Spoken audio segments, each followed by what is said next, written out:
prime time on the top game, it's a fine line. Man in the match, that's Dave I. He's the main guy, keep a close eye. Make sure you don't make no wrong play, cause I'm with Jose and Andre. When Cyrus comes to walk in, you better know that you are watching Premier League. Dave I, tell what time we on. Prime time. Let me hear you say Premier League. Dave I, tell what time we on. Prime time.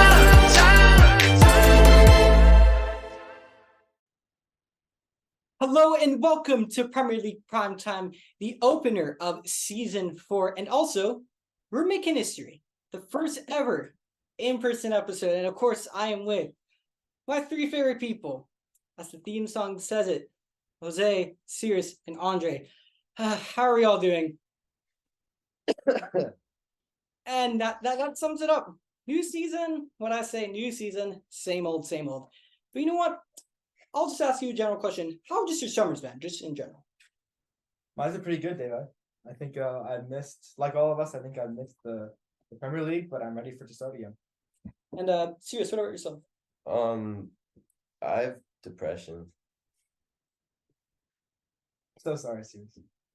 Yeah. Hey, we need to send all of our prayers out there for our Arsenal supporters for they're really still feeling that depression after bottling top of the league after being up there for so long, So prayers out there for all those Arsenal supporters still going through it. Andre, how are you doing? I'm doing okay. I feel like it was nice to get like an early summer because I feel like my summer started after like match day 32 because it was like season over already. So it's felt like a really long summer, which has been nice. And now let's just get straight into it. The season a week away. We're all buzzing. We're all excited. We can't wait for the Premier League to come back. It always feels like so long since the Premier League, like since the end, and now it's starting again. But let's take a recap of some transfer windows and transfer business done by some of the clubs in the summer. Starting with Sirius's beloved Arsenal, taking a look at some of their signings of the summer. First off, of course, Jurrien Timber coming in from Ajax for around £35 million or so. Then, of course, Kai Havertz coming in from Chelsea. Add-ons in totaling a package of £65 million. And, of course, the big one, Declan Rice coming in from West Ham, £105 million. Sirius, what are your thoughts on Arsenal's transfer spending so far? I think Timbers was a really good deal. I think we got him for less than I thought we would have. I think he's been really impressive so far in preseason. As for Havertz, he scored. He scored twice, I think now. So, Havertz is difficult because I don't know how he's gonna do. I don't want to be negative, but I also I don't know. I don't know how I see him. I think I'd rather honestly have Partey, Rice, and Odegaard, but that doesn't mean I trust Arteta. And if he wants to play Havertz in the number 8, he can. The good thing is Havertz can also play different positions. We also have Jesus out right now. Mm-hmm. So I'm not saying Havertz should play striker because we also have Trossard, we have Nketiah. I think we've all seen enough of what Havertz is like, up top, exactly. So as regards to what was the other one? I lost my Jurrien track. Timber, Declan Rice. Yeah, as regards to Rice, it's the price tag too much. The price tag is very expensive, I'll say that. But I think if we want to be title contenders, we're gonna have to spend that money. And I think, he's the perfect fit.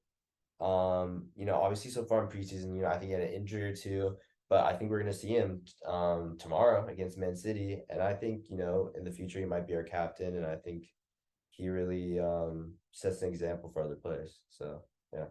No, I think you're saying. I mean, I was gonna say it's like we obviously talk about the huge Declan Rice price tag, but I mean Arsenal have been the biggest spenders lately, and if your owners are willing to put that investment forth to become a serious contender, which I think they have the strongest all-around squad in, then to the fans, who cares about prices at that point? It's this team is now way beyond what they started at when Arteta began the job. So who cares about the price if they're this serious for me? So no, you make a great point. When you look at Arteta, when you look at Arsenal when Arteta first came in, and you look at it now, I don't think there's other than Granit Xhaka of last season, I don't think there's a single player who was just a consistent starter even before then to when Arteta came in and still starting now. Maybe someone can say Bukayo Saka left back, maybe. If you want to go that way. Jose, what do you think? Do you think Arsenal need more? And do you think that they need to bring in more this window, or do you think that these three players are good to go for the season? I think I've been very happy with Arsenal's signings for them. I think that they've all strengthened their team in some way, especially Declan Rice. I'm really impressed with that signing. But I think that to catch Man City, you still need a lot more. And I think that I don't think it's very possible for them to actually spend that much money in one window to catch up to Man City. 100%. And you look at the depth and quality that Manchester City have, and actually moving into Manchester City, 2 signings, both Croatians, so Mateo Kovacic coming in from Chelsea, and of course the newest and most expensive centre back in world football, Josko Gvardiol, signing for £90 million. Jose, is he worth the money? For me, totally yes. I think he's one of the best young center backs in the world. We saw his performances in the World Cup; they were amazing, and I think that he's an incredible center back. He's only going to strengthen them. I think him and Ruben Diaz will be a proper force at the back. Yeah, and seriously, as he was saying, he's talking about the strength and depth. For you, who do you think? Because Manchester City, of course, they play with 3 center backs, and they play with a center back in there in midfield. Well, you saw Stones playing with Rodri. Who would your starting back 3 be if you're Pep Guardiola? I mean, you look at their selection, and it's really hard to go wrong when you have such an influx of such promising, brilliant talent at your disposal. As you say, Josko Gvardiol, Ruben Diaz. You have the likes of Aymeric Laporte, Nathan Ake, who's brilliant last season, Kyle Walker, Akanji, who had a great season. I mean, what do you think Manchester City's best back line? Yeah, it's so hard to say. I think if you're Stones as well, yeah. If you're gonna pay 90 million for players, you're gonna have to start. So definitely him. Ruben Diaz, I think he's really he's the captain. You're gonna have to start him, and then like when you have a player like Laporte who's not even getting any minutes last season, that shows how good your defense really is.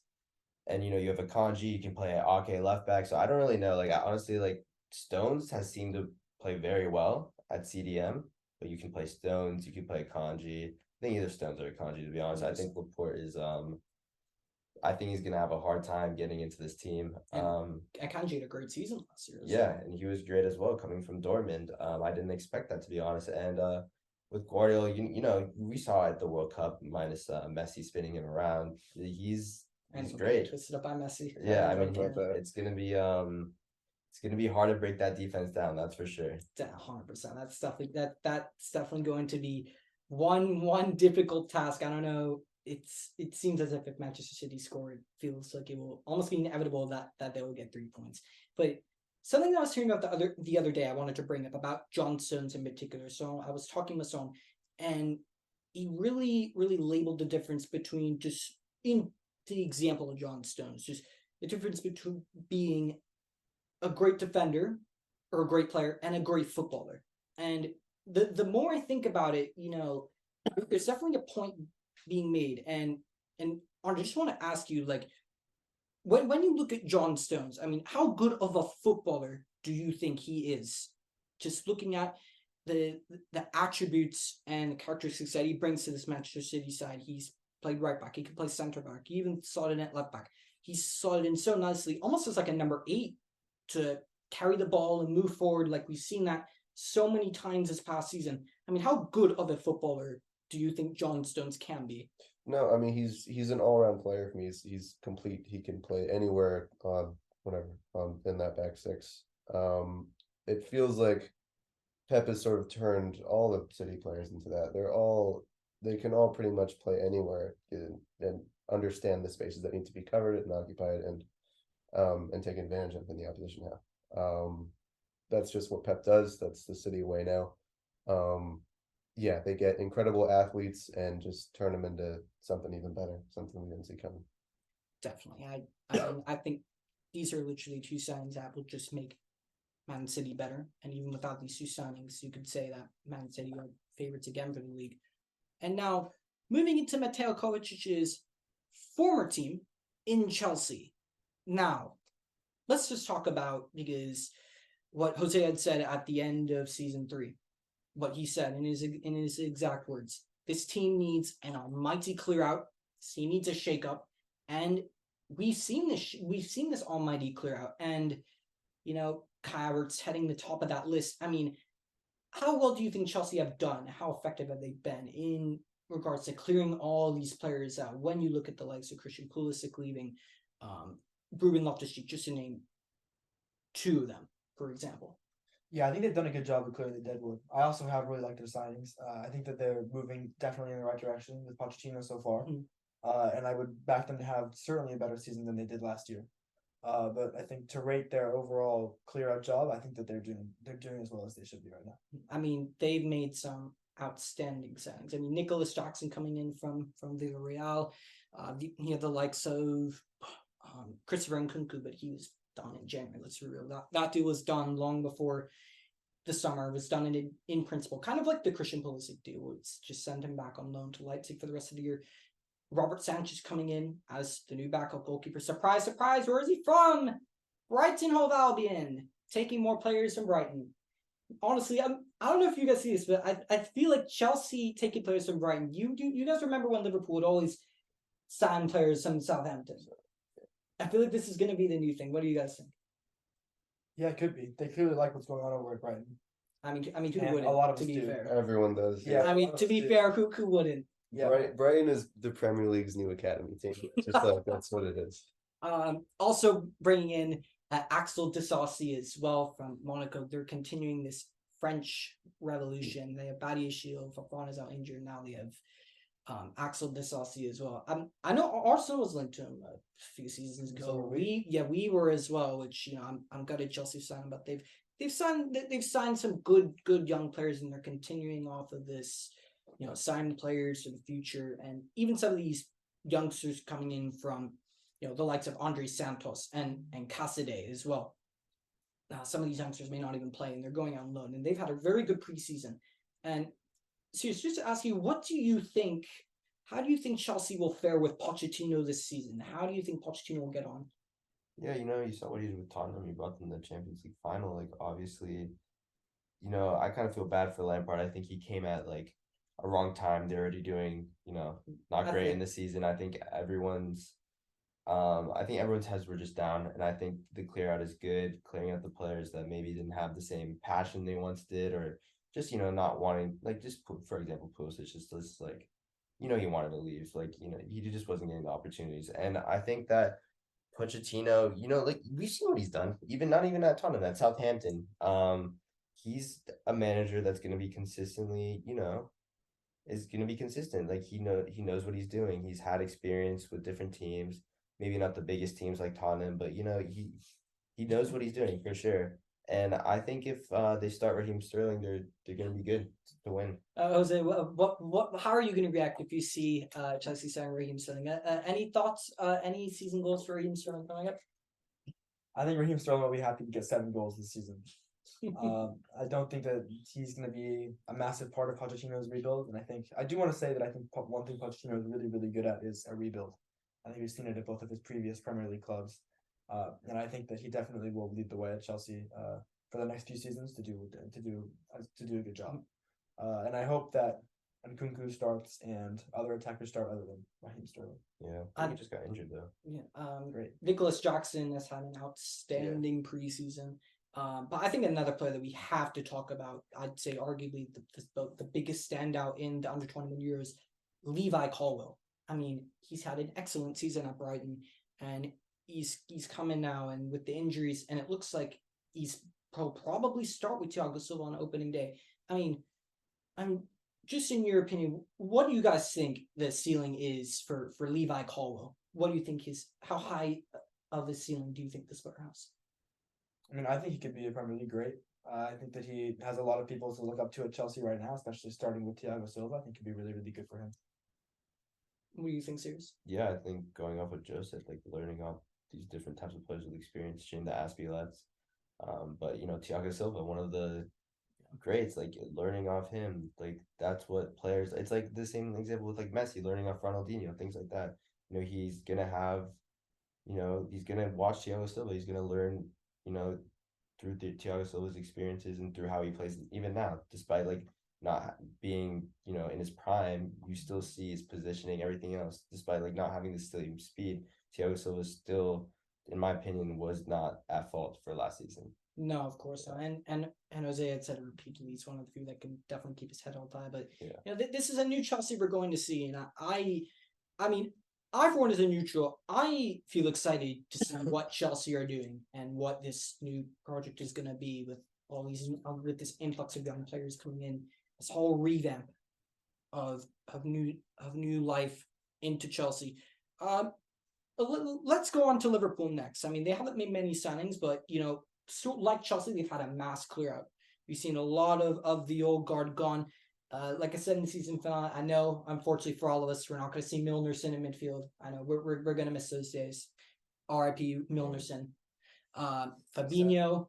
And a lot of the old guard is gone, and they're ushering in a new era. Obviously, we know Sirius had said in the season finale, Alexis McAllister has come in, but Dominic Szoboszlai, a player that a certain Andre had been screaming to come to Tottenham, is now at Liverpool. And Andre, I'm going to just come to you. What do you think Dominic Szoboszlai can bring to Liverpool? Because I think we all know at this point what Alexis McAllister can bring to Liverpool. We've seen 2 Premier League seasons worth of what he can do at Brighton. We know he can bring to Liverpool. But do you think Szoboszlai will fit in and something that Liverpool will? Yeah, I think it's hard to deny him. I've had a man crush on that guy for years. I mean, I've admired this player since he was at Salzburg, Salzburg. Yeah. Yeah, I've been following him. I think his technique, his attitude, just his presence on the pitch is just brilliant for me. I loved even watching him with Hungary, sort of that team surprising a lot of us, but he was just spearheading it. So I'm really excited to see what he can do in the Prem. I'm gutted that he's gone to another top 6 side. But yeah, I'm just excited to see what he can do in this league. Because I've been wondering for a while, and I think I feel like he's got like the presence of some of the great number 10s that have been around in world football, but he's obviously had to convert into modern way of playing wing, or probably now the number 8 for Liverpool. So I'm really interested to see how he's going to gel into this Jurgen Klopp project. But No, I agree with that, and I think we've seen players come from the Bundesliga. Some of them well, some haven't. But I think the ones that Jurgen Klopp have brought in particular, other Naby Keita aside, I think they've succeeded in general. And next, Andre, sticking with you. Yeah. Let's move to your club. Let's move to Tottenham. They signed some players. Finally. Vicario, the goalkeeper Vicario, I'll butcher the first name. Signing from Empoli for around £17 million, roughly. The new striker they signed from Argentina. I think his name is Felice. Yeah, Felice Alejo. Coming in from Sarfield or something like that. I could be wrong. I probably am. Who knows? And of course, the big one, James Maddison, coming in from Leicester, and everyone, guess what Tottenham have signed? They've signed his centre back. Tottenham have signed his centre back. Everyone, Mickey Van de Ven. Here we go is given by Romano. 40 million. And Sirius has got it. Mickey Van de Ven coming in from Wolfsburg. Andre, what are your thoughts on Tottenham's window just so far in regards to just bringing players in?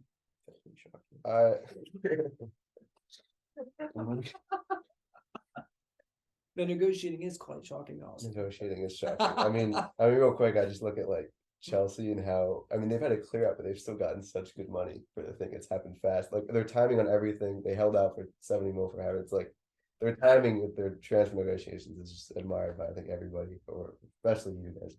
But yeah. Anyway, I think the signings have been pretty intelligent. We've now adopted the whole whatever up the wear thing that Brighton's using.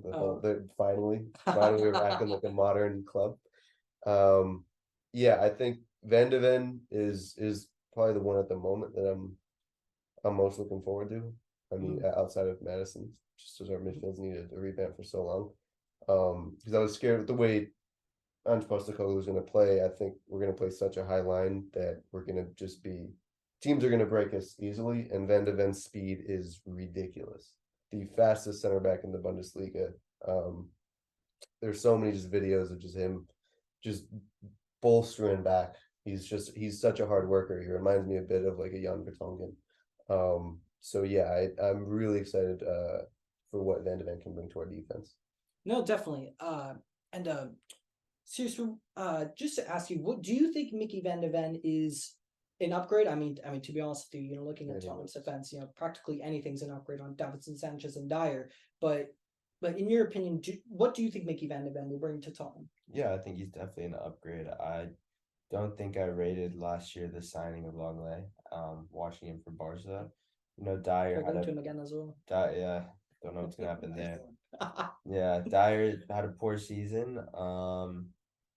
Romero, I actually do rate Romero, because he won for Argentina, but I also do rate him. I think that he's definitely, I mean, not just because Romero, I think he's definitely an upgrade. I think that's kind of something I complained about Tottenham last year. I felt like your defense was not strong enough. I still don't know if it is. Looking back at the days of Alderweireld and Vertonghen, like what a partnership that was, to be fair. I think they conceded I think the most they conceded with that partnership was like 38 goals or something like that. I think in comparison to 60s last season. That's crazy. Tottenham have conceded double, roughly double that. But and lastly, just to ask you, what do you think James Maddison is going to bring to Tottenham Hotspur? I mean, they've been crying out for a creative midfielder. I mean, what do you think he will bring to Tottenham? And we will just assume for the time being he will stay at Tottenham. Do you think James Maddison being in the side will change the way Harry Kane plays? And we will just assume that he's in this scenario, he's staying at Tottenham for the year. We'll just assume that in this question. Yeah, assuming Kane's staying, I think Kane will definitely benefit from his service. I think last season for Leicester, he was definitely one of the only players who could hold their head high. I think he actually had one of his better seasons last year for Leicester, despite them going down. And I think that he will vastly improve Tottenham's midfield. I think that last season I was saying basically the entire year that they needed a creative midfielder, and they have finally got one. So I think that it will definitely improve them. Definitely. And Jose, sticking with you now, it's time for our transfer window. We've done some great business. Starting with Andre Onana coming in from, I know Andre, we'll get to that. We'll get to that. Andre Onana from Inter for £55 million. Ushering in a new era of goalkeepers for us. Thank you, David De Gea, for the memories, but it was time to go. Rasmus Højlund also joining as well, unveiled today. £70 million in total add-ons. And of course, the one which I had been saying for ages, I'm praying that we don't sign. We decide to follow Arsenal's footsteps and spend £60 million on Mason Mount. Jose, what do you think of our transfer window so far? Yeah, very mixed. I do also want to throw in the craziest part of the transfer window for me is that we got £15 million for Alanga, which I thought was crazy because they actually sold the player for money and for a decent value, I think. The last time I did was Dan James. We bought Dan James like $15 million. We sold him for 30 to Leeds. Yeah, which is good as well. But always good to do Leeds over. Our transfer has been up and down. I like the Alanga deal, and I liked the Onana deal. I think Onana is a great goalkeeper for us. He's exactly what Ten Hag is looking for. It might take him a year or so to adjust to the Premier League. It's a lot faster pace. He has to be on the feet a lot faster than he did in the Serie A. But I think that his performance just in the Champions League final shows why Ten Hag wanted him, and I think what he can provide. Because I think his distribution in that game was amazing, and I was really, really impressed with him. So I'm happy with that deal. Not so happy with Mason Mount. I don't rate him at all. I don't think he's a very good player. I think he's very overrated. He doesn't actually provide very much, and I think that he's very overpriced. So I was not a fan of that deal. I also think Højlund, as much as he could be a great player, I could be wrong about this. I haven't seen enough from him to justify us paying what we did for him. But I do think we needed a striker, and I'm glad we got one. Definitely. And the one thing I will say with Højlund, I feel like when you look at every striker in the window now, like you look at Gonzalo Ramos, I think he'll be another very overpriced player. I don't see it. But when you look at strikers on the market, if we're honest, like there are not many strikers that you can look at and you can say, all right, that striker is fairly justified. You could probably say the only one is surprising. You could probably say Harry Kane for 100 million. I think that's think- totally justified. Yeah. Yeah, There are for not sure. many players I'd pay 100 million for. That's probably one of the only ones I would. Kylian Mbappe, you can say he's a striker or not, but who cares? He's definitely for sale. I don't know, 150. I don't know, probably do the job with a year left. The likes of Gonzalo Ramos, Randall Colomwani being valued at around, I think, the same price as Willand anyways. So there are not many quality strikers in the market for a relatively cheap price.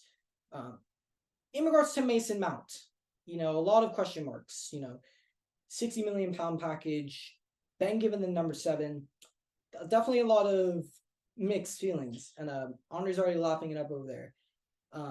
And Andre, how do you think Mason Mount is going to fit in a double pivot with Casemiro at Manchester United? How do you think Ten Hag is going to make this work?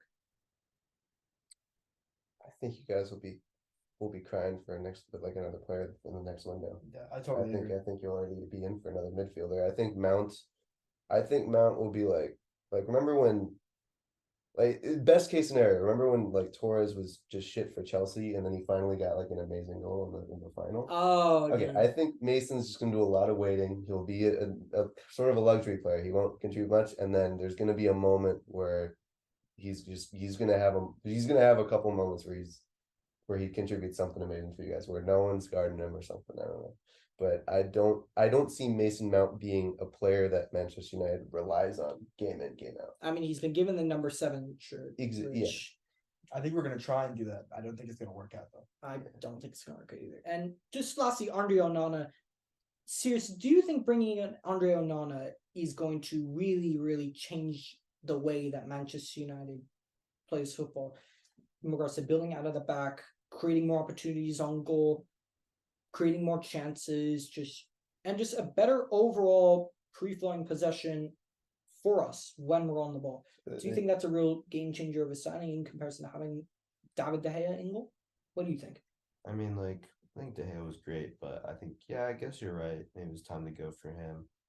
Onana, you saw what his reaction to Maguire. He's definitely going to hold his defense more accountable. We've seen. I think that's anyone's reaction to Harry Maguire defending one of them. Obviously De Gea was a great shot stopper, not great on the ball. We've seen many times making mistakes, playing out of the back. Sure, that's gonna help. Is it gonna rejuvenate this whole team? Is it gonna change everything? No, but yeah, that's probably definitely gonna help. One thing about Onana is that I've noticed multiple times is he likes to come off his line, and I feel a little too much. I think he needs to work on that. But besides that, I think it was a good signing. He was actually linked to Arsenal 2 years ago after his Ajax incident, and I did want him, so I think it's a good signing for sure. I didn't even think about it till now. But they're not gonna know each other really well. I mean, he's gonna. Almost all the players that Ten Hag has signed They've all been know each other. so, Yeah. Exactly. As long as he stays away from drugs, he'll be fine. yeah. Hard for him. Well, yeah, we're definitely all doing that. Just 2 more teams I just wanted to briefly bring up before we do a little bit of rating a few transfer rumors. Looking at Newcastle now, Harvey Barnes, Sandro Tonali. What do you guys think? Good signings, bad signings? Just what do you guys think in general? I love Sandro Tonali. I think he's an Yeah. excellent player. I think he'll be really good in their midfield alongside Guimaraes. I think that they could play in a 3 or in a 2 and do well. And then Harvey Barnes, I think, is an okay signing, but I think that Newcastle will take what they can get up front right now. 100%. And I mean, by the looks of Tonali, I'm not sure if he's liking the adjustment to Newcastle. I don't know if you guys have seen just him walking around the facilities, and he just looks like he's not happy at all. But I think it'll be fine. I think that he'll adjust. I think that double pivot of him and Grimaud is gonna be great. Joelinton as well. Yeah, exactly. They have those 3 center midfielders.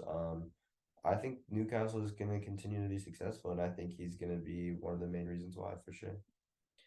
I mean, I'm sure the entirety of the Toon Army is hoping that this one will work out. A lot of money, £70 million, coming in from AC Milan, and It's I think the Newcastle officially sort of entering the top 6 conversation was statement signings of Tonali and Isak, and then it's just okay, that's fantastic. That feels like a career mode. This is amazing. And then but then you still have them splashing cash on Gordon and Barnes, and I think that's where the recruitment team's going a little bit wrong. Like I don't know if there's a homegrown aspect, but I think I don't know. that's an element of it because I think there's certain regulations in the Premier League that you need to have like a certain number of homegrown players in your squad.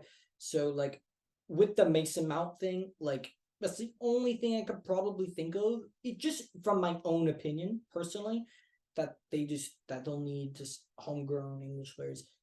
And I think what they're doing right now, it's kind of like what Man City did if you think about it. Like they're signing just right now Premier League proven players like your Harvey Barnes. I think your Anthony Gordon's will take a little more time to adjust, but I see the parallels there. I see it, but they're both players that I feel like in 2 years will be gone from the club. It feels very temporary, which maybe they just need that for the now until they can attract better talent. But at the same time, I don't know who wouldn't want to go to Newcastle outside of Southampton. 100%. And now, just the last thing I wanted to cover. I think this is a team I think we have to talk about in Aston Villa. I think they have had an unbelievable transfer window. But just going through a few of the names, Pau Torres coming in from Villarreal, who especially Jose and I will know very well from watching him in that Europa League final, which it still gives me trauma to this day. You have the likes of Moussa Diaby coming in, Yuri Tielemans on a free as well. I mean, and apparently they're looking to sign another attacker as well to add into that front line. I mean, and of course with the new director of football, Monchi, coming in. I mean, how incredible has this window been from Aston Villa? I mean, this is something, as like Andre said, you would only think could happen in a career mode. Yeah, it's been great. I've been really impressed with their business. I think that they can definitely have a really, really good season. Yeah, for sure. I think players also seeing the job Emery did are more inclined to join them. I think Tielemans was a great pick. I think we were linked him to. Like I think keeping Martinez is also a great shot. I really rate Martinez a lot. And yeah, I think Aston Villa are gonna continue to prove their doubters wrong like last season. And hopefully Coutinho can still do it. I think he's about to get sold. Really? I think he's probably on his way out. Saudi clubs are looking at him. I think Gerard's club is looking at him, which I wouldn't be surprised if he went there to link back up with his former teammate. And now into our next section, just a few of the transfer rumors. Just to start off, Jose, looking at some of the names, who's first up on our list in the transfer rumors? Who do we have? You'll be temporary host now. Just to go through the list of players that we've got, and in this section, we're just going to we have a list of players given to us, and we're just going to let you know if we think that they will stay and go, and where to. Yes, first we have Harry Kane, obviously heavily linked with Bayern Munich at the moment. In my opinion, I think he'll probably go. What do you guys think? Serious, what do you think? It's tough. I don't think he's gonna go, to be honest. And I don't think that's because of his choice. I think that's just because of Tottenham. So for free then next year? Yeah. I mean, but that's not smart, right? But No, I'm thinking that's not smart, but that's what they'll do. That's It's not what Tottenham. they'll do. So yeah. Andre, I've asked this question too many times, Andre, but it's kind of Harry Kane. Do you think that Daniel Levy will do a Daniel Levy, or do you think that they're finally just going to cut their losses, take what they can get now, and let him go? The thing is, right now, it wouldn't be a loss. Like, he'd be cutting your losses at the end of the season when he does for free, and we're still in the Europa League. Like, that's a loss.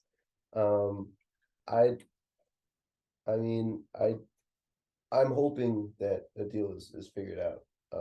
Given the future of this team, it's just like we need the money. Mm-hmm. I think it's better that we can assure. Obviously, he's not going to a rival. I mean, I think if I'm Kane at this point, personally, like the only reason I'm staying is for Daniel Levy, so he gets his 100 mil. But if I'm Kane, I'm thinking if I just stay till the end of the season, the fans will have my back, and I get to my dream move to any place I want, United, Madrid. So if I'm him, I'm almost. That's why I don't think he's pushing the move that hard. Mm-hmm. It's if I'm him, it's better to stay. Like it's like in terms of how people view his whole career.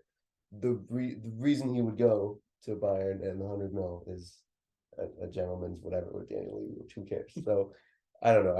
I'm hoping a deal is figured out for the future of my team, and It's I'm- emotional. But if you're about to say gentleman's agreement, I don't think that phrase, like if you say that to Daniel Levy, I think he'll be thinking that you're, I don't know, some alien from I don't know, Yeah. from another planet. Well, when he used gentleman's agreement, it'll be like, oh, what's that?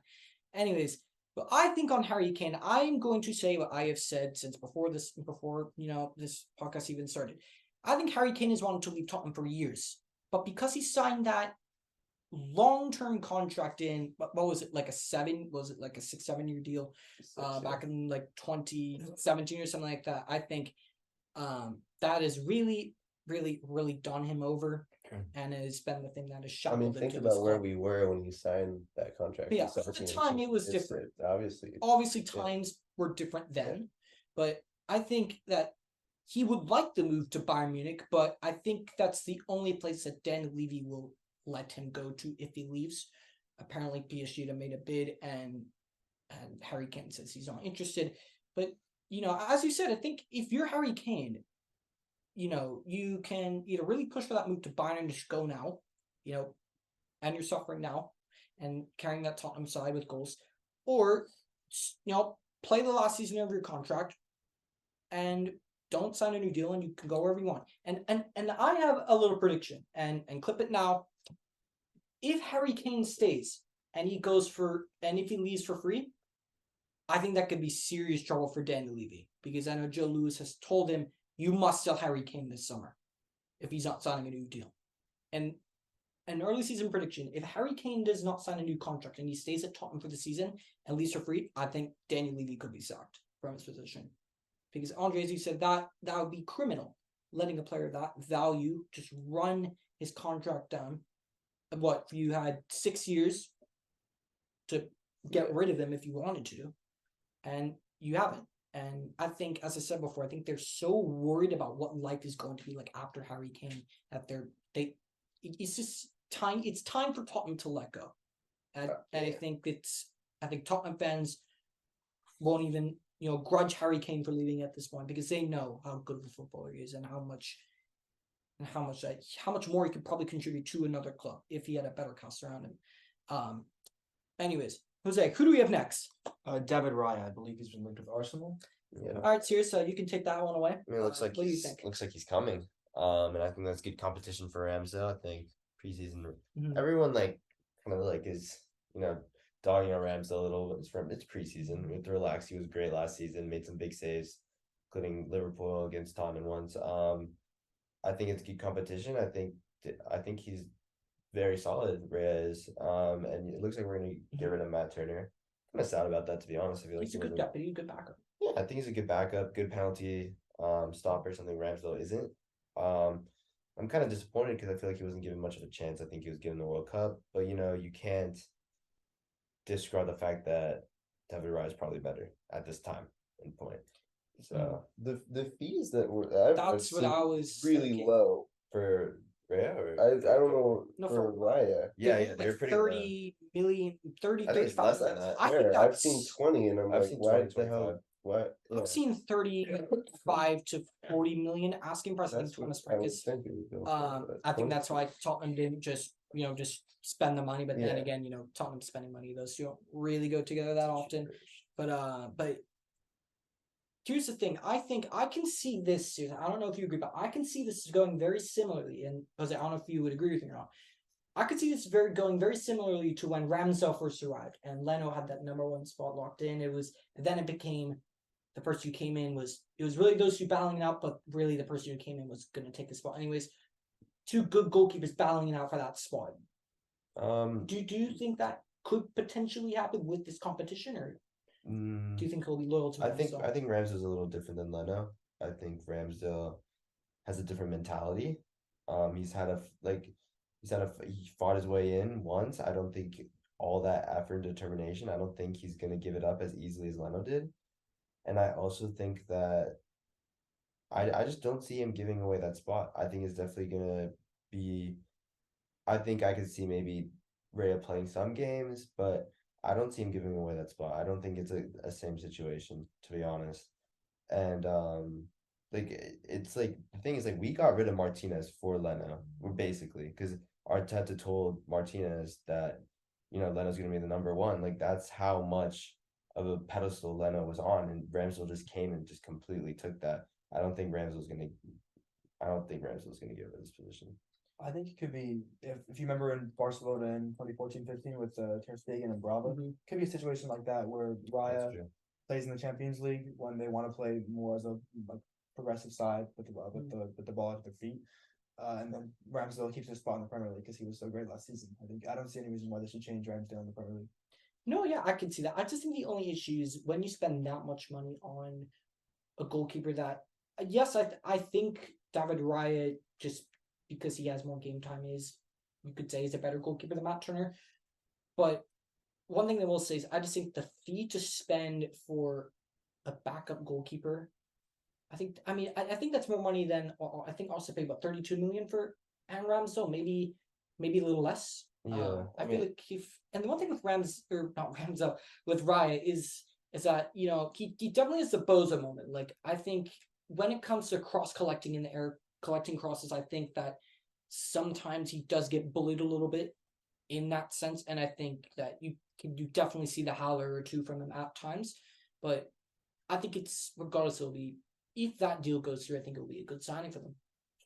Yeah, I think it will. I think it just depends how much you're gonna sign him for. Because if it's like 20 million, that's a bargain. 20-25 million, that's a bargain. It's on the 40 side, then yeah. But I think it's still a good signing. Is it a necessary signing? Not really, to be honest. I think it really hinders on if Matt Turner goes or not.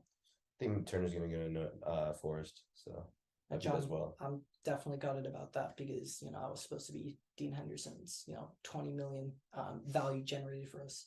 Anyways, Jose, who do you have next on the list? Romeo Lavia. He had a good season. That Southampton side. He did. He is, and you know what? We'll also throw James Ward-Prowse in this conversation as well. So both of them in there. I think Romeo Lavia, there's such a promising young player there, and strongly linked to Liverpool. Yeah. Serious, what do you think? Yeah, we were linked to him in the beginning of the summer. Extremely young. I think it's definitely a good signing for Liverpool. They just lost Henderson and Fabinho. I think he could come in and play with McAllister. I think that would be definitely like two players who came from smaller teams and were like their star players. I think that could be a great signing for them. He's young. He still, has room to grow. And I think Jurgen Klopp can help him. I think that would be a great signing for them. I really did want him, but we got Rice, so don't really need him anymore. And what about Ward-Prowse? Rumors are that there's a 40 million price tag on his head, and West Ham are not interested in paying it whatsoever. Do you think he will leave Southampton, or do you think he will end up being stuck there, or just held hostage there? Would you say? I don't really see him leaving, to be honest. Free kick specialist, but there's so much more to him than just a free kick specialist. But is he top 6 quality, guys? I don't know. Top 6 starting every week. I wouldn't say so, but I think that many clubs in the Premier League would be very happy to have him. But I do think his 40 million price tag could keep him in the Championship, which is unfortunate because I think he's very far from a Championship level player as well. No, seriously, I think you raise a very good question here. And Lavia, allegedly a £50 million price tag. I think it's that price tag for what he can become in the future. Yeah. But I think, and going off of Sirius's question, I think that he can add something. And as Sirius says, I think he's definitely more than just a squad player. I think he definitely adds. He's definitely a veteran in the Premier League. He knows the Premier League. He has a lot of Premier League experience, and I think a side that could really do someone like him is actually someone like Chelsea. When you look at the amount of young players that they have, just to have someone doesn't have to play every game, but can come in for the odd game or two, and can really help some of these youngsters, that a lot of these young midfielders that are coming in and trying to stick their own place in the side, and they can have someone to learn from. Andre, Lavia and Ward-Prowse staying, or are they leaving? What do you think? I think the league is very strong. I mean, we say are they top 6 quality, but the top half is so congested right now. So I think that there are a lot of teams that maybe are just outside the top 6 that would still be interested. Newcastle, Villa, Brighton. You have even seen some links to Fulham, but yeah, those price tags are ridiculous, and ultimately, I think Southampton could see that keeping a hold of those two, um, could be the secret to them coming right back up into this league next season. So I understand why they would. If they're truly pushing to come back, then I understand the price tag. I think Lavia is definitely, if one of them are going to leave, I think Lavia is probably the more likely one. Yeah. I just don't really see a whole lot from WordPress that's really pushing for that move Yeah. away. But He's 30 as well, isn't he? Or Oh, close I to think 30? he's 28, 29. Oh. But he's getting up there in age. But I mean, if he stays as still their captain, they do come right back into the Prem and stay there while he's there. I mean, he's a club hero. I think I think he's Southampton- already surely a club hero. Yeah. He's actually only He might be desperate to leave. Yeah, 28. Oh, he's only 28. Yeah. That's all right. But for me, I think Lavia will go. I think Liverpool will cough up the money. I think he will go. But You I so, think really, after they've already signed 2 creative midfielders. Lavia. No, I'm saying after Liverpool have already signed 2 creative. Oh.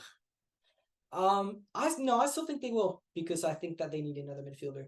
I think so too. just but yeah. to- I just so don't know no- if they'll be willing to do it at this point. I don't know if they will, but to be honest with you, they bid 42 million that got rejected. I think they then bid like 43 plus like 5 million in add-ons. I think they're just gonna yeah, I think they're just gonna cough up like a 50 million pack and say, all right, here's the 45 million plus like 5 million in add-ons. And I hope they do for his sake. I think he'd do really well there. I think he Yeah, would do I think so, brilliantly in the Jurgen Klopp system. So that's my prediction. I think Lavia will go. I think WordPress will probably stay. All right, who's next on our list? Moises Caicedo. That just screams Chelsea, doesn't it? Like Chelsea, we know you're there. We know you want Caicedo. Like He they wants them as well. but for me, He's been twerking for them. recently. Yeah, he's been doing somersaults on them. I think that's a good way of putting it. But and this shows, I think this whole thing, and when I said, and I'm serious, I remember asking you this question back in January when he signed a new deal, and I said, do you think that this is just this is him, maybe trying to or agreeing with Brighton, like a verbal agreement to like get them more money, or is he actually interested in saying it? And we weren't necessarily sure at the time. And we've seen why this deal has been delayed so much. And I just think it's always important in your contract to have a written agreement. If Harry Kane had a written agreement in that contract, he probably would have been gone a long time ago. But unfortunately, there's no written agreement, no release clause. And I think now Brighton are just taking full advantage of that. And they're saying, all right, you have 4 years left on your deal. Why on earth are we going to let you go at all? And if not for cheap? For me, I think Caicedo stays. I think he's going nowhere unless they cough up I agree. 100 million I think- pounds. Which, I think he'll stay as well. I think he could stay this season and then go next season though. Mhm. I think he could go soon. Serious, what do you think? Do you think Caicedo stays or goes? Yeah, I have to agree. I think he's gonna stay. He likes to twerk for a lot of teams. He was twerking for us. He was working for us, Jose. Like I'd say before he went to Brighton. Yeah, he's desperate for a move. We avoided paying 4 million for him then. Great job, Ole Gunnar Solskjaer. Great one. Andre, what do you think? I think he's gonna stay at Brighton for another season. I think. I agree with all of you. I think that he will stay. All right, who's next on the list? Sofian Amrabat. I would be very excited. And yeah, Jose and I we'll talk about Sophie and Amrabat. I think this is a player that I think both of us would love to have. I'm I a big think fan. this is someone who will bring something totally different to our midfield. 26 years of age, a year left on his contract. I'd say arguably the standout midfielder in the World Cup. I mean, you could say so many, Definitely. but in our World Cup best 11, he was right in there. In our starting 11, I think this is a fantastic player. He's 26 years of age, and I think Yuki can be a deputy to Casemiro because we all know that he misses a lot of games due to some suspensions. But also, I think it's someone that he's approaching. He's in the prime of his career now, and I think he's ready for that next step. And I think is roughly 25 million. I think with the year on his deal. Do you think that he will sign for us? I don't know because we've already signed Mount. I don't know if we're going to sign him, but I would personally love a signing. I think against teams like Man City, you could start him next to Casemiro and he'd do a great job. I thought he was excellent at the World Cup. I thought his performances against Spain and Portugal specifically were fantastic. Heartbreaking for me as a Spain fan, but it was it was honestly amazing to watch how well he played in those games, and I'd love to see him doing that kind of job for us in the midfield. I think the one thing that I will say about Amrabat is that he has that year left on his deal, and I think this also really depends because as Fabrizio Romano said, Fred is allegedly leaving 100%. He's going. I think McTominay might be going. Donny's been linked to Real Sociedad. I think if we get 20 million from one of those players, I think that 20 million is going to be put into a bid to Fiorentina of some kind. That's true. And I will also say the thing is, Ten Hag Ten Hag played with him at there you go. Before Ajax. I forget. He didn't play with another Ten Hag guy. He played under Ten Hag when Ten Hag was manager of it was some other. I think it was Utrecht or something like that in Utrecht. Germany. Mhm. But there you go. Another of the Ten Hag boys link that he's been linked with. But I think this is again, it would be a no-brainer for Sane. It'd be such a fantastic midfield. And the one thing he's good defensively, but technically he's a good enough footballer that on the ball he can hurt you going the other way. But for me, I think we will sign Amrabat. I think they'll sign him, and Manchester are going to shut and close, and shut up shop.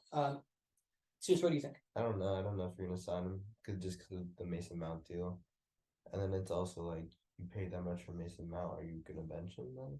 Because how is that gonna work? Because Bruno's gonna have to start unless you put Bruno out wide. I don't see that happening either. I don't know. I just don't see it happening. I think if it does happen, it'll happen next year when he's on a free. And I think it would work for sure. I think Amrabat, Casemiro, Bruno would definitely be better than Mount. And I think that is just on part of why not get Amrabat and not Mount. But I've said this so many times. I think that partnership of Mount and Bruno in the midfield, we may as well just be playing hot potato with the football because we're just not going to be able to keep hold of the ball because those who and their ball retention is not the best. But I think when you have someone like Amrabat in there, you could just let Bruno. You can let him run free, and just let him run, complain, and dive. And to be fair, Mount just does the same. Mount will do the same thing anyway. What just points? Yeah, be a Mount. 3 players left on the list. We'll start with one of them. It's mainly a swap deal, but Romelu Lukaku and Dusan Vlahovic are allegedly looking to switch places. Lukaku being typical Lukaku fashion, looking to go to Juventus after becoming a cure at Inter. And Dusan Vlahovic allegedly going the other way. Do you guys think that this is something that Chelsea can do or something that can happen in this window? I could see it happening. I don't think Lukaku has any reason to want to stay at Chelsea. I think he didn't play well when he tried it a few years ago, and I think he's always played better in Italy. And I think that he'll be happy to leave. So I think I could see it happening. I also think Vlahovic would be better at Chelsea than he is. You could see this deal happening. Yeah. Serious, what do you think? Yeah, I can see it happening. It's clear that Lukaku hasn't really. I wouldn't say it's been a bust at the Prem. I'd say just hasn't been as successful as he has in the 110 million pounds Syria for that signing. Yeah, and I think the only time that Lukaku was actually really good in the Prem was when he was at West Brom. Everton. Yeah, West Brom and Everton, which are 2 smaller sides. So yeah, I think it could work.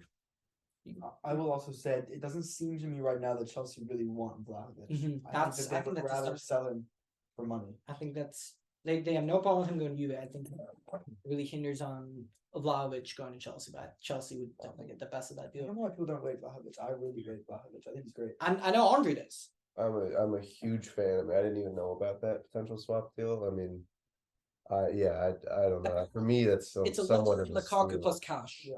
For I mean, Vlahovic. for me, like that's plus Yeah. cash. I mean, I don't know. That's still for me like. I mean, you're trading Somewhat a of a striker steal. who doesn't want to play for your club already, and has not been good for your club for someone who is young and Yeah, might I mean, be better than Lukaku now. you're getting I mean, Lukaku's at the end of his He's in prime. His 30. I career. think he's in. He's I almost I 30. mean, Vlahovic, the ceiling is just ridiculous. So Juventus just fumbling like Vlahovic's abilities is crazy to me. Yeah, I would fear Chelsea side with Vlahovic. I think Pochettino would do everything. to Could get you the see best this? out of him. Could you see this deal happen? Could you see I Chelsea? don't know. I mean, it's the first game. I just don't. For me, That's just so crazy to me. for me, I think it really depends on if Chelsea want Vlahovic.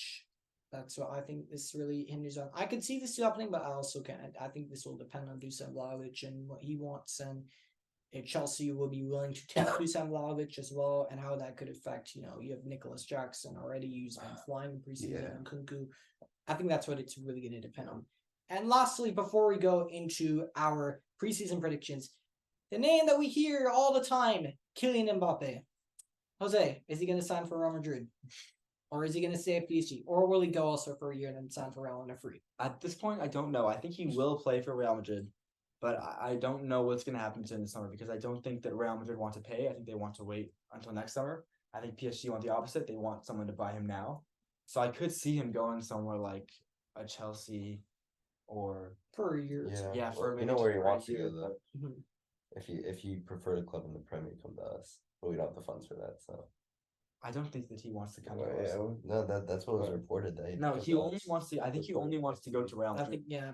And I think that he will play for Real Madrid, but I don't know the situation because Did you see the offer he because got from both clubs Saudi, though? involved. That Yes. offer from Would you Saudi. guys take that? I absolutely would not. No, he's trying to become the GOAT. He could, in my opinion, become 1 one of the million. greatest players of all time. He's getting paid Yeah. 1 No, yeah, million a he could week. definitely become one of the greatest of all Oh, time. 100%. I mean, he's already probably in the Hall of Fame. He already has. I mean, in my opinion, he has the one World Cup, and then he almost carried his He's team the to another. Champions So I League. think that he's He just I- needs if he wins the Champions League a couple times, he could be right he up needs there. some Ballon d'Ors as well. He's He's, zero. for me, he will win a Ballon d'Or. If He will. does not If win he a goes to Ballon d'Or, Real I'll be Madrid, he's gonna win a shocked. Ballon d'Or. Yeah, and that's why he didn't choose the Saudi League because he wants to become one of the best. And Apparently, it was only a year-long contract, and for me, honestly, if it's only for a year, But that's a Yeah. before year you go waste. to Real Madrid, it's a way of your prime gone. it is a year of your prime gone. But I feel like regardless of where it is, I feel like this year of his career is going to be spent relatively wasted because we all know he's gonna, unless because Real Madrid, Unless Real Madrid put the money up. and which they I could. think if they throw 150, I think you take it. I think so too. I You think so take too. it. But I think that knowing Florentino Perez, He's gonna doesn't- get him on if free. he can sign a player for free, he will sign him for free. And instead they got Hosselu instead, who scored that outrageous bicycle kick. That's what we don't talk Not about. bad. Well, He's with- a good player. That's supposed to be. Yeah, he's alright. There's the What Real. were you about to ask, Andre? Okay, we talked about the Saudi league. They've gotten a lot of Yeah. talent, obviously. Yeah, Will, let's briefly talk about okay, Saudi does their league. project work? Will you try to catch the Saudi league game Yeah. this season? No, No. definitely not. It's gonna be like the MLS. It's gonna Uh, be. I think it's I gonna see be another. I see the Saudi league more like kind of like what the Chinese Super League was a few years ago, a little bit, but I think it is more quality to it. But I see it very much like that. I think in a few years' time it will probably die down, but at the moment, this is. I mean, look at Chelsea. Chelsea are loving the Saudi Pro League. They got rid of how many? 3 players. I mean, they got 25 million for Koulibaly, which I mean that's a reasonable price. Is it though? Koulibaly. Did they get how much did they get for Conte? Three, Did they get for Conte? No, he left for free. Okay.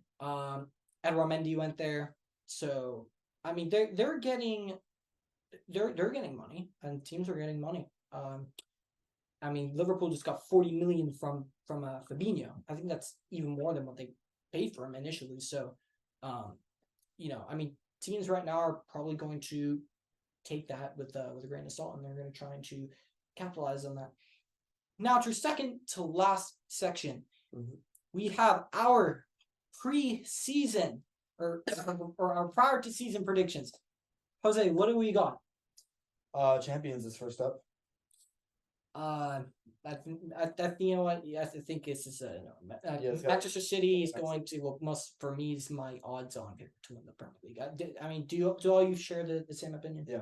Yeah, I think this year for sure. Next year, it's gonna be us. The one thing I will say is that I don't think they will walk away with it as easily as they did.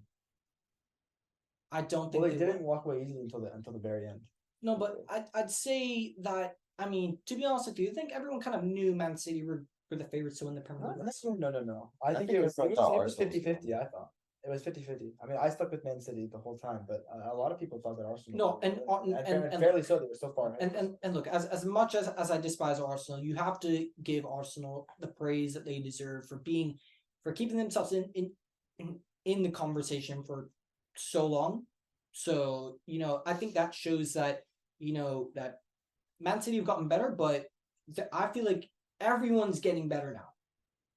I feel like everyone's improved, everyone's strengthening in some area, in some element. I feel like it will be more. It will be. It will make their lives a little more difficult, but I still think they'll have no problem walking away with it. Yeah. Jose, what do we have next on the list for our preseason predictions? What do we have? Top 5. And I'll explain this. I think because the Champions League format will change come next season, and the top 5 apparently is like the new top 4, and allegedly like 6th and 7th is Europa League, and Wait, and 8th is Fifth, you make the CL? So 5 Yes. teams are making it into the Yeah. Champions League season. yes. This season? Yeah. No, for next season. Not Yeah, not that's what I mean. yeah. That's a new. It's a new Is this That's for the just new- the for the playoffs? new This is the format. new format with more teams. Next season there will be you guys know the new format. You're- There is going to be it's like the group stage. Yeah. And then the yeah they're adding in more teams, and league table. they're adding in it's like a league table next season for the Champions League. It won't be just But be just the the last. first half and the second half is the same. Yeah, and 6th and 7th are, instead of 7th being Conference League, it will be Europa League. And then 8th will be 8th will be Conference League. So top 5. Who do we think will make Champions League? And Yeah, so I can start. I'll say Man City to top it, obviously, since it's from last time, and then I'll go Liverpool after them, and then us. I think Man United will finish 3rd, Arsenal will finish 4th, and I think Aston Villa are gonna finish 5th. Aston Villa. Yeah. Serious, what do you think? Man City. I think we're gonna stay second. To be honest, I think we've only improved. We've only strengthened. You're deluded. Okay, no. What? What? Our team is so strong right now. I think we have one of the strongest teams in the league for sure. If Top Kai three. Havertz starts in the 8, I don't know. If Kai Havertz plays remotely half decent, we're gonna be just fine. 3rd, I'd go Liverpool. 4th, Man U. 5th, Newcastle. Andre, what do you think? Yeah, I don't know. I don't know my order, but I think it'll be a 2-horse race with City and Arsenal for title. Harry Kane still support you with the Tottenham Tottenham fan. 2nd place? Even the Tottenham fans isn't that good. No, I think it'll be followed by I'm gonna go Liverpool, City, Chelsea, and United. All right. Here's my top 5. Manchester City will finish first. For me, second's between Arsenal and Liverpool. I think that both of them have their deficiencies. I think it really depends on Arteta goes for it. If Arteta persists with this Kai Havertz project, I think that could really hinder them. But also, when you look at Liverpool, they have a brand new midfield. For me, I'll edge it out to Arsenal finishing second. Liverpool 3rd. I honestly fear for us this season. I think we'll get 4th, but I fear for us. I worry for us. I really do. To a certain extent, I just don't think we've strengthened enough or brought in some of the right or some of the players are highly questionable. But here we have to back them and whatnot. And you know what? 5th. This may be a very strange one, but I'm going Chelsea for 5th. I've liked what I've seen from them from preseason, and one thing that I will say, I was on some fan channel or whatnot August versus time last season, and it was myself and like 5 other Chelsea supporters.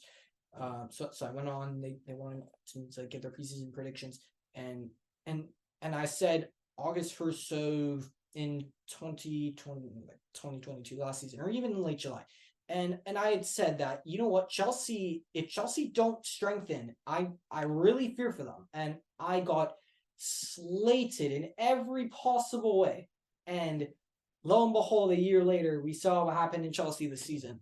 So I'm not saying I can be right here, but hopefully I'm not. But I can really see us struggling this season at times. So I think we'll finish 4th, and I think Chelsea will get 5th. They'll probably just edge out Aston Villa, who probably finish behind them, but that's what I think. And assuming the next 2 are Europa League and Conference League, just for 6th through 8th. What do you think? I'll go Newcastle and Chelsea, and I'll say Brentford. Brentford? I think Brentford will do well. That's a very interesting thought there. I like that. Serious, what do you think? I like Brentford. I'm not gonna say Brentford though. So this is for what? 6 7th, through 8. 6 through 8. 6th through 8th. Mhm. We can go Chelsea. Chelsea. So this is where. So it's between Tottenham and Aston Villa. I'm gonna go Tottenham, Aston Villa. Andre, what do you think? Yeah, I think I go Tottenham 6th, followed by Newcastle, followed by Brighton. That's definitely interesting. For me, I'll go Newcastle 6th. I think they'll really struggle in the Champions League, maybe drop in Europa League. I think they'll finish 6th. I think Aston Villa will finish 7th. I think they just have a little more quality than Brighton, and I think Brighton will finish 8th. So I'm sorry, Tottenham, but I think we Unless acknowledge if the Harry elephant Kane is there. that Deva and I both think Tottenham we're gonna finish mid-table. I think you guys will regret that. I think you'll be surprised by. Yeah, I think that- I mean, I think they'll I'm finish just in basing it 8th off. or I think Kane will leave. if you I Harry think, Kane, I think Kane will leave. I don't think Tottenham are gonna have any. I think Kane will leave, but I think there is enough. I think I think we will have to splash on another striker. I mean, I know we already have. I think that league. Son might be on the decline though. I mean, Well, Son is from last season. I thought he was on the But I don't know if he's gonna have. If he's ever gonna have the seasons he had. I could be wrong. I'm not saying he's we gonna. saw a be lot of bad. it in purple patches. Right? Yeah, I mean his rule is gonna And that's what he change. tends to be as massively. well. He's Um, also he went through like a ton of like weird off pitch stuff that affects his form. But Do you think he'll play up front if Kane goes? He plays striker. I don't think so. He's done. Do you think he'll stay I wide? think He'll probably stay be. wide. I think Richarlison up front is the perfect person to have in that Postecoglou system, regardless of his performances last season. I think that's The thing is like probably do going forward if you don't. I think some- Richarlison is a really good fit, but I'd be He's I'd best be a suited. little surprised if we still don't go for it. I think it'll be Colomwani would be the dream, but that's obviously a lot of money. And if not, I think we'll get what's his name from Ghent. Gent, what's his name? No, not John. I was about to say. No, Jonathan he David. just says crazy. No, Jonathan David's way too expensive. He's like for me that's like the other. Yeah. But no, I know who you're talking about. He's a good player. yeah, I've been looking at like articles like the whole day. I can't believe it. But I think if Kane goes, we'll still get one more reinforcement. I don't think Veliz is that guy yet. So I don't think not having Kane will be a big enough deterrent to make us finish mid-table. I don't think we're there yet at all. Fair enough. Yeah, I mean, if Tottenham sell Harry Kane, I think they'll probably try and get Tapsoba, that Edmund Tapsoba deal done and over the line, and maybe try and get Vlahovic, spend the rest of that Vlahovic money, or the money on Vlahovic. I think that'd be a good player to get for them. But And we've always had, like, even before, we've always had like at least one quality striker. So I feel like Fernando Llorente, Defoe. Jansen. Defoe is low-key a baller. yeah, I mean, Yeah, I mean, look at the he history. Defoe, Berbatov. It's like we have a history of having at least a good striker. So I just don't think we'll be. I think we'll be okay. Anyways, Jose, what do we have next in our line of preseason predictions? The dark horse to exceed expectations. What Jose? What do you think? I mean, I mean, mine's gonna be Villa. I think to finish fifth. Serious, what do you think? Last 2 seasons, I said Brentford. I don't consider them a dark horse anymore because they've been so consistently good, and I was right about them. Third season syndrome, though, sometimes can kick in. Though. Yeah, so I'm probably not gonna say them, but I still think they're gonna do well. I don't think they're gonna get close to relegation. I don't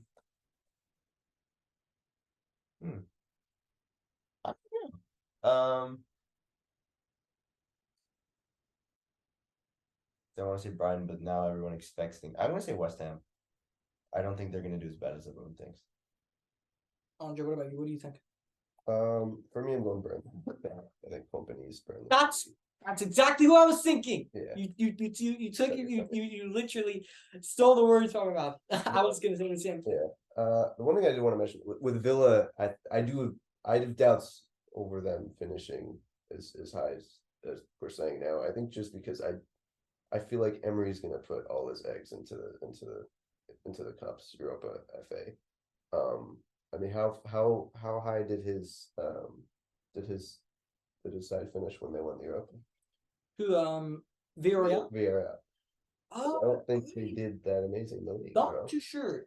As I Usually, usually when they're in a big competition like that, and Emery will just focus entirely on that Exactly. So competition. that's why I doubt they're I think they're finishing gonna be that high. knocked. Are they in the Europa League this year? Yeah. Villarreal? No, No. no. Oh, They're in the Europa League. Yeah, that's I it. think they'll be knocked out of so. that. You think they'll be knocked Yeah, I out? think they'll be knocked out, and And then they'll be we'll have in the the chance to top actually six, go to the league. Yeah, I see them. I see them they're in prioritizing Conference Europa. League. Aston Villa this season. They're in the Conference League. Yes, I think they could win it. I definitely think They could win it, but Yeah. I think Emery could win that while still doing well in the Premier League. No, yeah, 100%. Yeah, I not definitely bad. think so. I was going For to me, say if Burnley they finish as well. ninth and win it, that is doing well. Definitely. For me, so I don't know. That's why I doubt them doing that. but- Anyways, for my dark horse, I was going to say Burnley. I think Yeah. if the right personnel appears are brought, I think Company can have a very good season. But honestly, another team that was on my mind. I've seen some of the signings that this club has made. I think Fulham could have a very good season. Of course, re-signing one of Arsenal's best ever legends in Willian to a brand new He was contract. good last year. And even serious, pointed out how good Willian Lost is. Mitrovic. Um, And Yeah, they got- that's why. no, not yet. thought was- He hasn't been sold yet. He hasn't been sold yet, It's but I been, think good. it looks likely he will leave. They got Jimenez, right? They for £5 million, and that's a 2 steal. years ago, you wouldn't have thought that. Yes. Like I mean- 2020, Raul Jimenez and Adama Traore, those two were like 100 million for the both of them. But Now they're washed. Yeah. for to ask for £5 million, Dama's a free agent. oh yeah, he is now. But Raul Jimenez for £5 million, you know what? That's a steal. Like to have someone like that for Fulham, I think that's a great sign. But in Calvin Bassey from Ajax, I think that's an absolutely great signing for them as well. That's a great signing from Ajax. I think he adds something totally different to the backline. I think that if a little more strengthening is done and they get a little supporting cast around Palhinha, around the foundations of that, I think they can have a good season. Well, he has a baller. Definitely is. All right, what's Oh. next? Jose, what do we got? Biggest disappointment. Ooh, for me, Tottenham. I don't think they're even like if they're. I think if they do bad, it's like I think it's. I think they become at this point where it's like you expect them to not do great. Yeah, but for me, them not doing great is them finishing like, What do you think they're Conference gonna League. finish? Like, but not doing 10th? great. I think they're gonna finish like 9th or 10th. I don't see them finishing 10th. I think the biggest disappointment. I honestly think Chelsea. I don't think they're gonna do good again, to be honest. There's for me, I'll say this right now. There's absolutely no way Chelsea can have as poor of a season. It's not as gonna they be. just I did. think It's not gonna be as poor, but it's not gonna be very good. I don't think they're gonna they'll make the be change. they'll be I happy think to it will Europa just League. be they'll build up. It's gonna be like slow, steady progression. Like not out like I'll use us as an example. Like at the end of the season before this past one, I think even without the Carabao Cup, we would have been like, okay, cool, like this is definitely progression. Because at the end of Yeah. the 2021-2022 season, we're like, all right, cool, Anything- anything's gonna be better. But I think with Chelsea, it will be progress, but I think that Slow progress. will definitely be slow. But no, I can see what you're saying, serious.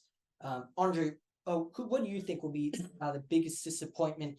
The biggest disappointment will be besides the fact how Tottenham will spend more money on Beyonce concerts and getting a little advertising campaign in the new Teenage Mutant Ninja Turtles movies, apart from bringing in transfers or players in their squad. It Like, was Spider-Man into the Spider-Verse actually.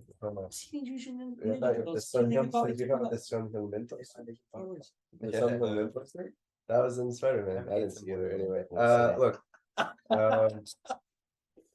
Don't feel Andre's. I think I know the expectations are low, but I'm probably gonna go Everton. I mean, this is still a huge club. and That's a it's like- great shot. I mean, You think they'll they'll get get relegated? I think if they're in as close as they come last season, then you've got to get sick of it as the fan. It's like they shouldn't be in that battle 2 years in a row. This is a huge club.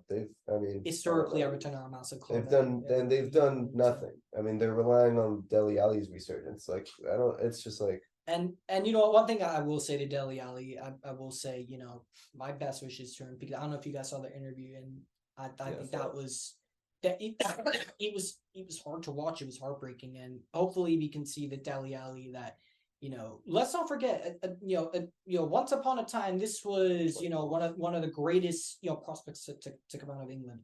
The next big thing, let's not forget that the player that Dele Alli was. And Yeah, you know, for sure. hopefully he can maybe I don't think he'll ever recapture that form, but maybe he can find glimpses of that again. You know, my best wishes to Dele Alli because that's some serious shit that you're going through, honestly. But no, again, I know the bar isn't set the high for Everton, but for me, I'm going to go West Ham.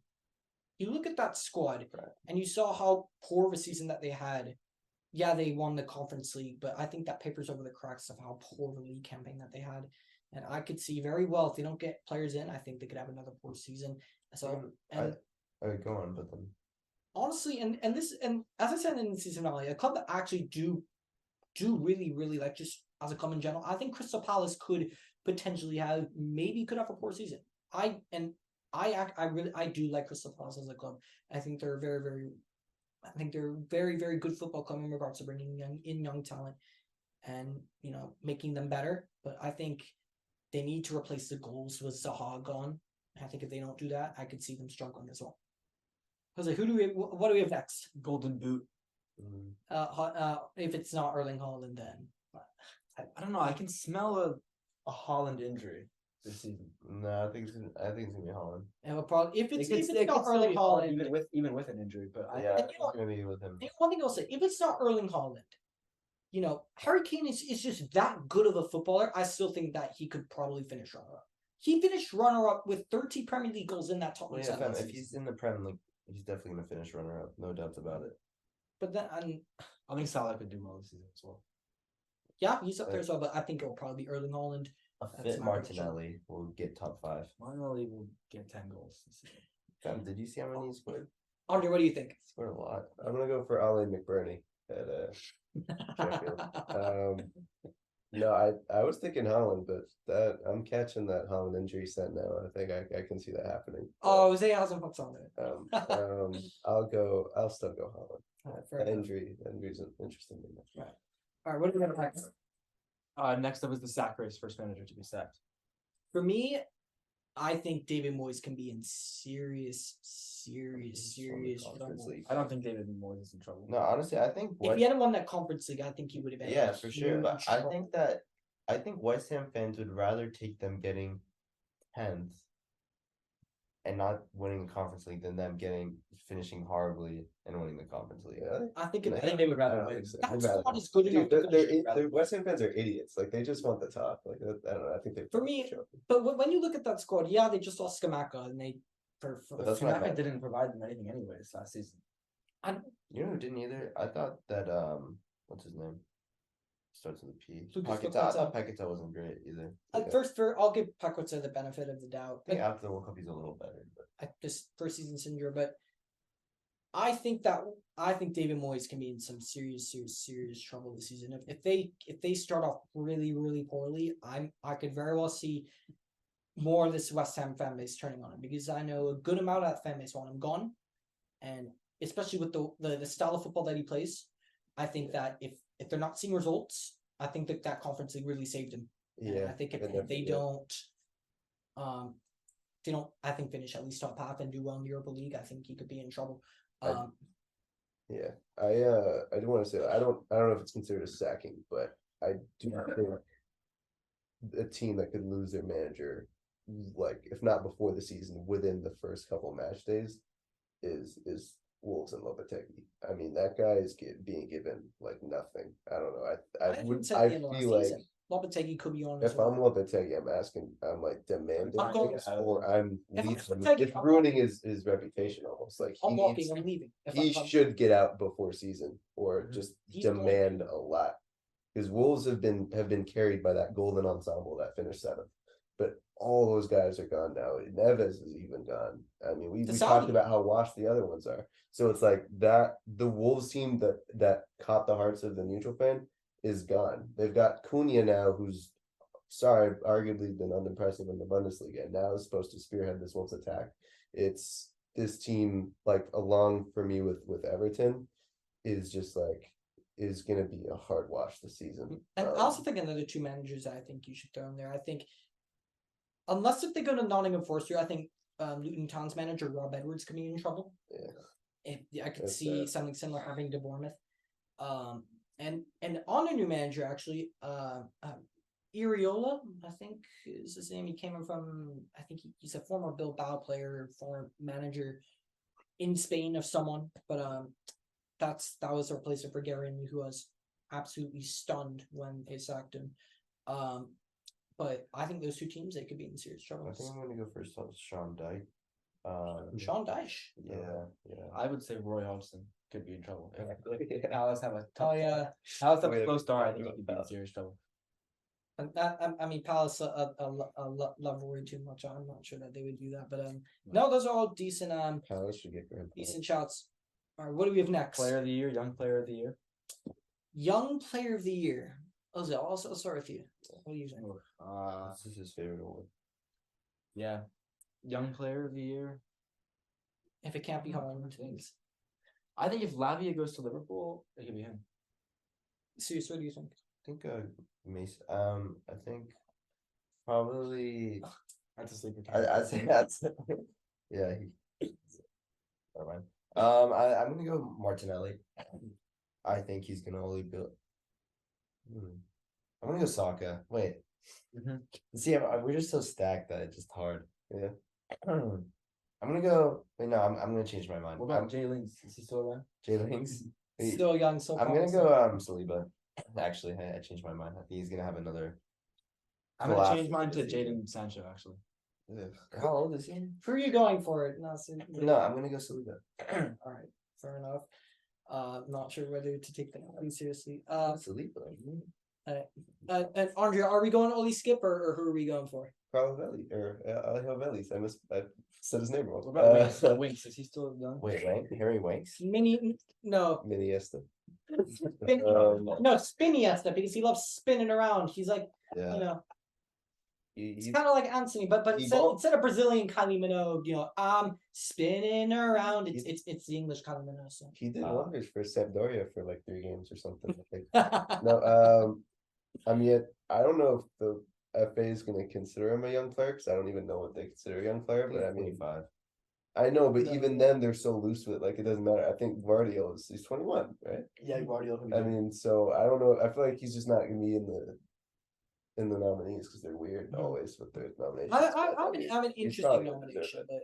but I mean, I mean, this is just one that I'm thinking off the top of my head. I mean, it could go to many, but just one that I think because of how good he was in Euros, I think Levi Colwill could be up there because he had such an impressive Euro campaign, and you know, Saliba's a good shout.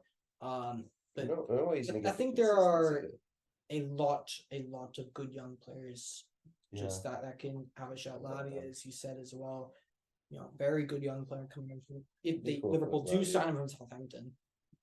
But I think all those are great shots. I assume player of the year is next. I'll say Mo Salah.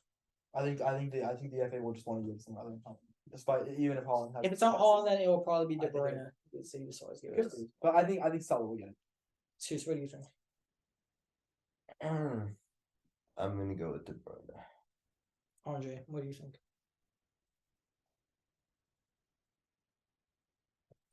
I'll just go to Brian. Maybe I'll change it. You know what? I'm just gonna stick with Holland. If it's not Holland, then it's De Bruyne. But I'll most likely stick with Holland now. Did De Bruyne get it last year?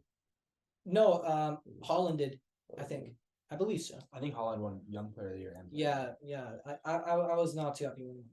Yeah, player of the year. Like I know he is, you know, chronologically a young player, but like I feel like that should have been like given to another player. But That's why it's weird. That's why the young player thing is weird. It's It just is. players are at a completely different like development level. So it's hard. It's almost hard. like Yeah. I mean, by I know, age, it's Marcus almost- Rashford is a young player. Definitely. Yeah, like, it's just wrong. I But, don't know. Yeah, by age, chronological, Marcus Rashford is I 25. mean, He's a young age player, is just a but, number. So but you know he is. I But agree. he's 17 again soon. for sure. Golden Glove is next, Deva. Golden Glove. Who did Gea win this last year? Oh yeah, De he Gea did did. win this David last De Gea did win it. He did win it last year. For his send off. Who do I think will win the Golden Glove? No, I don't think it'll be on. No, I don't think it'll be Onana.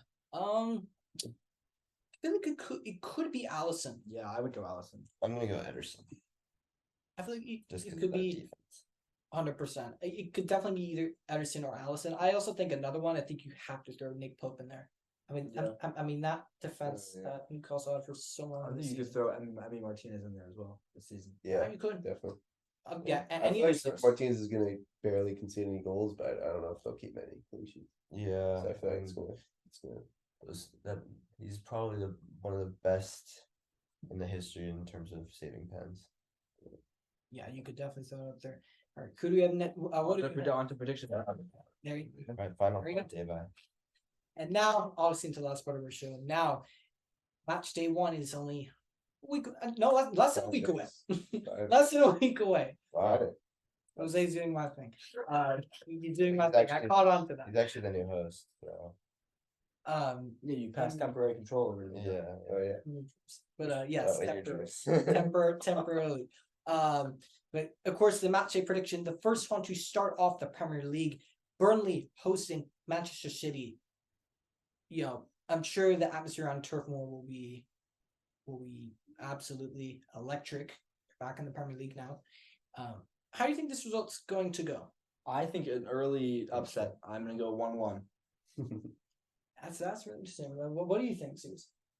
You said Burnley, Newcastle. No, Burnley, Manchester City. I At think Burnley. 2-0 Man City. Andre, what do you say? I'll go 3-2 City. 3-2 Man City. Ooh, spectacular song. All right, Jose, who do we have next? Next up, we have Arsenal versus Nottingham Forest. Oof. For me, 3-0 Arsenal. 4-1 Arsenal. What are you saying? I'll go 3-0. That's Always fair. have a strong start. And then, of course, we all know what happens to Arsenal. That's the Alright. next one. Next, Sheffield United hosting Tottenham. Hopefully, they didn't get that one. Hosting Crystal Palace. Hosting Crystal Palace. FFL, stay back. Hosting Crystal Palace. Sheffield United hosting Crystal Palace. No for me, I agree with Jose. as usual. Yes, serious agreeing with Joe. It's not the first time. Andre, what do you say? I'm going 1-1.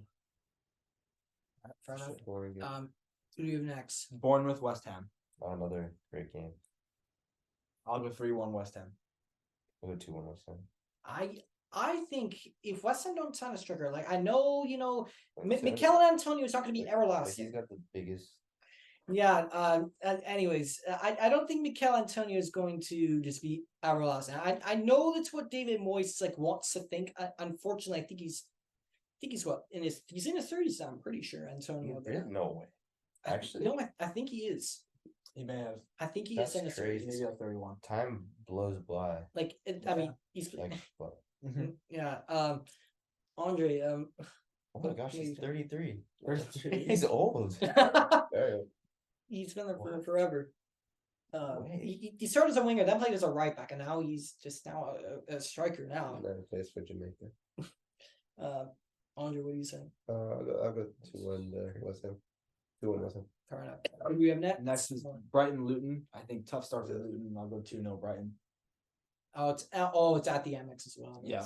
Yeah, I'm gonna go 4-0 Brian. No, Brighton. I'm gonna introduce Andre, him. what are you saying? It's gonna be tough to back Luton going into any match this season. Though I'm gonna go 4-1 to Yeah, Brighton. and I think Luton are really. I think they just haven't spent really any money. I know they bought Marvelous Nakamba in from Aston Villa, and they strengthened a few. I think they brought in a goalkeeper. I think a Polish goalkeeper from summer, but they haven't really done that much strengthening. And I think that's if they're going into the season the way they finished the championship. I think they're going to make it very, very hard on themselves.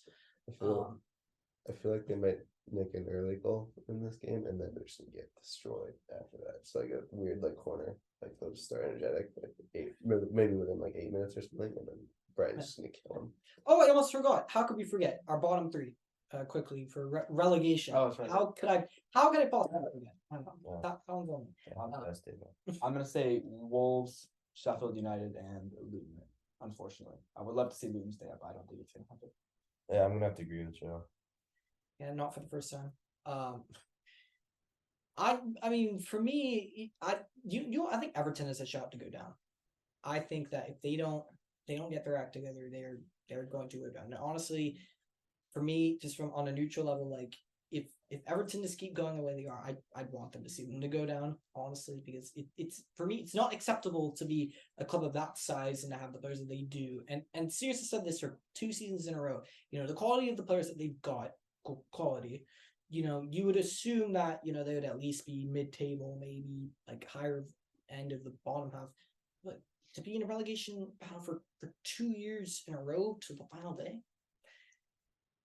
come on. But I think Luton will go down, Sheffield United will go down, and you know, I will throw Everton in there. I will throw them in there, and I think Wolves will probably just scrape it and survive. But you know what? I could easily go with. I will agree with Joe, but you know, to be slightly controversial, I'm going to go with Everton to go down Instead of who?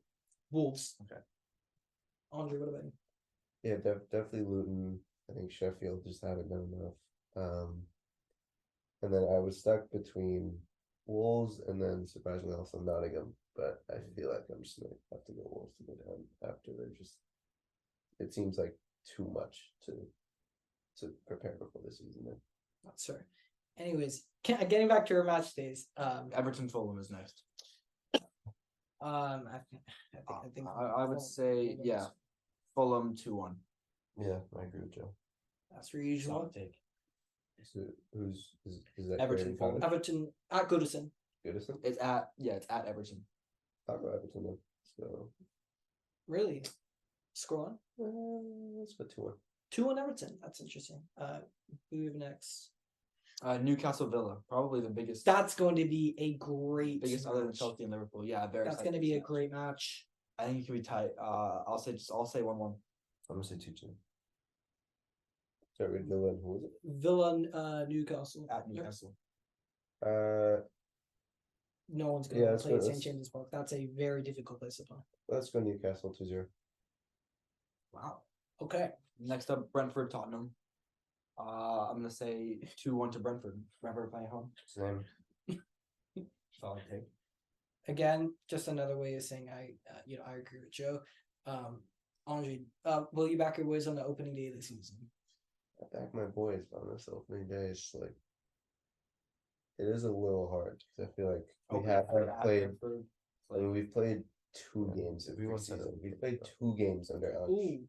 so far this whole preseason. We're gonna have 2 more, but yeah, no, it's hard. I think You I'll- have I'd two still- more I've- games before we've- next weekend? Oh yeah. They're preseason. we've Go. only played 2 games so far. No, and we've yeah, got they've had 2 two. more before the next. This is so Spursy. This is so Spursy.